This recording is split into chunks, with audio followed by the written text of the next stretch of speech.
하나님의 은혜가 여러분에게 충만하길 예수님의 이름으로 축복합니다. 이곳에는 하나님의 권능이 있습니다. 요한복음 1장 12절 말씀처럼 예수 그리스도를 영접하고 그 이름을 믿는 사람에게는 하나님 자녀가 되는 권세가 주어집니다. 여기서 어린아이 같은 믿음이 중요합니다. 순수하고 신실한 믿음을 가진 자에게 하나님의 능력이 임하기 때문입니다. 오늘 우리가 지닌 죄성이나 악성, 독성이 성령 안에서 끊어지고 질병도 물러가는 역사가 있기를 바랍니다. 왜냐하면 하나님은 죽은 자의 하나님이 아니시고 산 자의 하나님이시기 때문입니다. 마가복음 12장 27절 머리카락 숱까지도 세시는 하나님. 마태복음 10장 30절 꺼져가는 심지도 끄지 않으시고 상한 갈대도 꺾지 않으시는 그 하나님. 이사야 42장 3절 이 오늘도 우리와 함께 하시고 우리의 형편을 아십니다. 하지만 우리 안에 계신 주님을 모른 채 우리 스스로 살아있다고 착각하면 안 됩니다. 호흡 있는 자마다 여호와를 찬양하라는 말씀 시편 150편 6절처럼 우리의 영이 기뻐하며 주님의 얼굴을 구하고 찬양할 때 하나님이 일하시기 시작합니다. 고린도전서 3장 16절 말씀에 너희가 하나님의 성전인 것과 하나님의 성령이 너희 안에 계시는 것을 알지 못하느냐 라고 기록되어 있습니다. 고린도전서 3장 16절 우리의 몸이 성전이니 이 안에는 신령한 집이 지어져야 합니다. 베드로전서 2장 5절 그런데 우리 안에는 미움, 시기, 질투, 비판, 정죄 같은 나쁜 습성들이 자리 잡고 있습니다. 이런 죄성 때문에 하나님 앞에 가까이 나가기 어렵습니다. 그러나 예수님을 더욱 바라보고 하나님의 얼굴을 구하는 믿음 안으로 들어오면 달라집니다. 우리는 흔히 기도할 때 하나님 힘 주세요, 능력 주세요라고 하지만 사실은 하나님 그 자체가 좋습니다. 하나님의 얼굴을 구합니다 라는 마음이 진짜 믿음입니다. 예수님은 우리를 더는 종이라 하지 않고 친구라 하십니다. 요한복음 15장 15절 예수님이 우리와 함께 하시면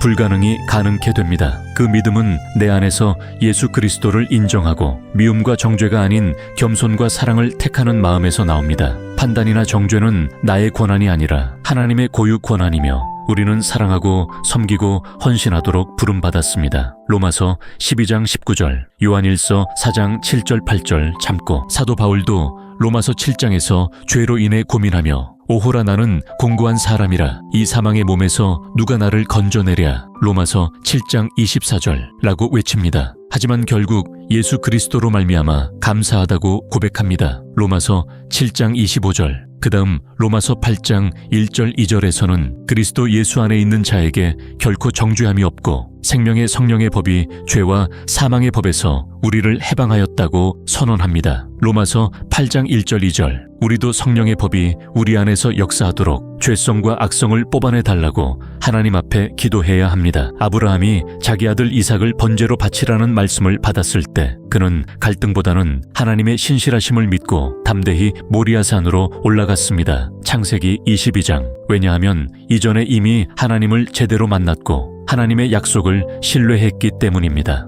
우리가 환경 문제, 가족 문제, 물질 문제로 골치 아파할 때가 많지만 아브라함처럼 확실히 하나님을 만나면 어떤 문제도 해결의 길이 열립니다. 하나님과의 관계가 회복되면 하나님, 이 모든 것 아시죠? 하고 기도할 수 있게 됩니다. 그리고 주님이 내가 너와 함께한다. 두려워 말라. 내가 네 하나님이 됨이라 라는 음성을 들려주실 때 이사야 41장 10절 우리의 마음은 평안해지고 그 어떤 것도 두려워하지 않을 수 있습니다. 이처럼 하나님과 동행하면 도무지 비교할 수 없는 능력이 나타납니다. 다윗은 전쟁터에서 나는 만군의 여호와의 이름으로 내게 나아간다고 선포하며 골리앗을 쓰러뜨렸습니다. 사무엘상 17장 45절 49절 그러나 그것은 다윗의 힘이 아니라 하나님의 능력이었습니다. 우리에게도 사방이 막힌 것 같아도 위를 향한 길은 열려 있습니다. 감사하고 찬양하면 불가능이 가능케 됩니다. 왜냐하면 하나님은 이미 우리에게 필요한 것을 다 아시기 때문입니다. 마태복음 6장 8절 요나가 말씀에 불순종했을 때 큰 풍랑을 만났고 바다에 던져져 물고기 뱃속에 들어갔습니다. 요나 1장 2장 그러나 그곳에서 회개하고 감사하며 기도하니 하나님이 구원하셨습니다. 사도 바울 역시 선교 여정에서 배가 파손되었을 때도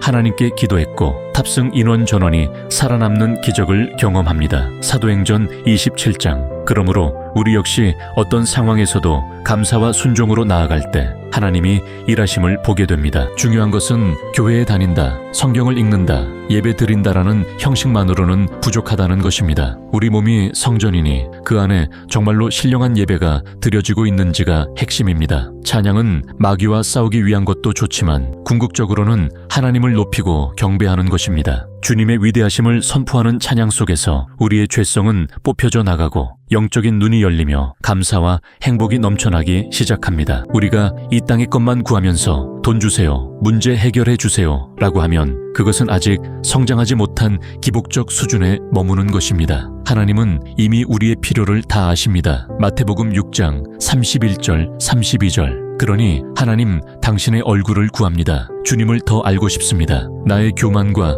죄성을 없애주세요 라고 기도해야 합니다. 그러면 나머지 필요는 하나님이 책임지십니다. 마태복음 6장 33절. 다윗이 여호와의 이름을 의지했을 때 교만이 아니라 겸손으로 서 있을 수 있었던 것처럼, 바울이 예수님을 만나 완전히 바뀐 것처럼 우리도 성령의 조명하심을 받으면 삶이 새롭게 변화됩니다. 그러니 하나님의 뜻을 먼저 구하십시오. 먼저 그분의 나라와 의를 구하면 모든 것들 역시 따라옵니다. 마태복음 6장 33절. 결론적으로 너희가 하나님의 성전이라는 말씀, 고린도전서 3장 16절을 다시 마음에 새깁시다. 성전 안에 성령이 거하신다는 사실을 알고 우리의 죄성과 고집을 성령께 내어 맡기며 하나님 앞에 감사와 겸손, 순종의 삶을 드리길 바랍니다. 우리는 아무리 연약해도 구아처럼 버려두지 않으시는 하나님이 계십니다. 그 하나님을 만나고 진정한 예배와 감사, 찬양을 올릴 때 우리 안에 거룩한 성전이 지어지고 우리 삶에